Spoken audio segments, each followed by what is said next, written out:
court terme, il y a une trêve au niveau de la globalisation, des guerres commerciales entre les États-Unis et la Chine. La raison pour laquelle je dis ça, pour laquelle je parle de l'Europe, c'est parce qu'il y a deux régions, deux pôles économiques très importants qui sont axés sur le commerce international.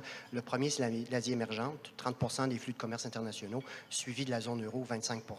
Donc, du moment que vous remettez en question toute cette croissance économique-là, ce que vous faites dans la zone euro, ben, vous pourriez, à un moment donné, avoir un environnement où la remontée du chômage devient plus évidente. Et là, je pense que c'est là où, François, c'est là que ça devient plus inquiétant.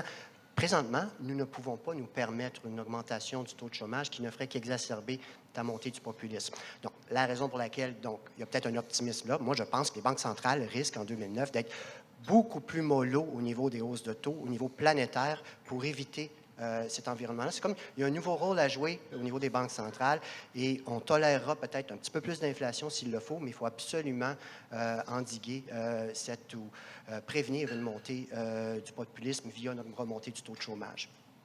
François, vous êtes d'accord avec cette analyse? Moi, je pense quand même ils ont fait des pas en avant assez importants, assez positifs.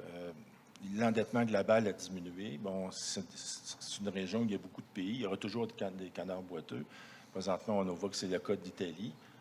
Mais je pense qu'ils vont traverser ces problèmes-là.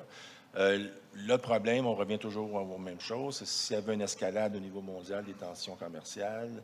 Déjà, on voit que l'Allemagne, il y a une partie de leurs exportations qui est touchée par les craintes d'avoir des tarifs sur les automobiles. Donc, on voit que ça commence à toucher même certains pays importants de la zone euro. Moi, je demeure positif à court terme pour la zone euro. Ils ont traversé une période difficile. Est-ce que les années 2020, il y aura d'autres écueils? Peut-être, mais moi, je pense qu'ils vont se tenir ensemble encore, puis ils vont pouvoir la traverser.